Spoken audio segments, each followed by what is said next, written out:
നമ്മളൊരു പോളോയുടെ head lamp ഇട്ടപ്പോഴത്തേക്ക് ഒരുപാട് പേര് ചോദിച്ചിട്ടുണ്ടായിരുന്നു ഇന്നോവയുടെ ആഫ്റ്റർ മാർക്കറ്റ് ഇതേപോലത്തെ ഹെഡ് ലാമ്പിന്റെ ഗ്ലാസും കാര്യങ്ങളൊക്കെ റീപ്ലേസ് ചെയ്യാൻ പറ്റുമോ. അതാണ്ട് ഗ്ലാസ് റീപ്ലേസ് ചെയ്തതിന് ശേഷമുള്ളതാണ്ട ഒരു ലുക്കാണ് നിങ്ങൾ കാണുന്നത്. ലൈക്ക് ബ്രാൻഡ് ന്യൂ എന്ന് വെച്ച് കഴിഞ്ഞാൽ നമ്മൾ പുതിയതായിട്ട് ഈ ഒരു ഹെഡ് ലാമ്പ് നിങ്ങൾ എങ്ങനെ പർച്ചേസ് ചെയ്യുന്നതാണ്ട അതേപോലെ പെർഫെക്ഷനിലാണ് ഈ ഒരു ഗ്ലാസ് മാറിയേക്കുന്നത്. ഈ ഗ്ലാസ് മാറിയെന്ന് പോലും നമുക്ക് പറയാൻ പറ്റത്തില്ല. ഇതിന് മുമ്പ് വന്ന ഗ്ലാസ് ഇതാണ്ട് ഇതാണ്, നിങ്ങൾക്ക് തന്നെ കാണാൻ കണ്ട ഇതാണ് നേരത്തെ ഉണ്ടായിരുന്ന ഗ്ലാസ്.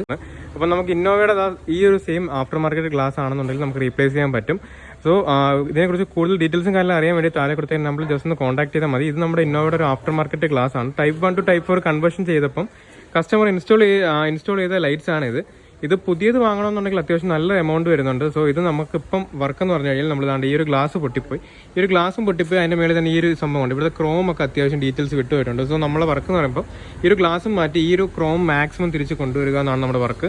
കണ്ട ഇതാണ് നേരത്തെ ഉണ്ടായിരുന്ന ഗ്ലാസ്, അത് മാറിയിട്ട് നമ്മൾ ഇതാണ്ടോ പുതിയ ഹെഡ് ലാമ്പ് പോലെ ആക്കി എടുക്കുന്നത്. അപ്പം നിങ്ങൾക്ക് ഇത് ഏത് വണ്ടിയുടെ ആയിക്കോട്ടെ, നമുക്ക് ഹെഡ് ലാമ്പ് കസ്റ്റം ആണെങ്കിലും വണ്ടി ഫുള്ളായിട്ട് കസ്റ്റം ചെയ്യാനാണെന്നുണ്ടെങ്കിലും നമ്മളെ കോൺടാക്ട് ചെയ്താൽ മതി. ബാക്കി ഡീറ്റെയിൽസും കാര്യങ്ങളെല്ലാം അറിയാൻ വേണ്ടി താഴെ കൊടുത്ത നമ്പറിൽ ജസ്റ്റ് ഒന്ന് കോൺടാക്ട് ചെയ്താൽ മതി. ഓക്കെ.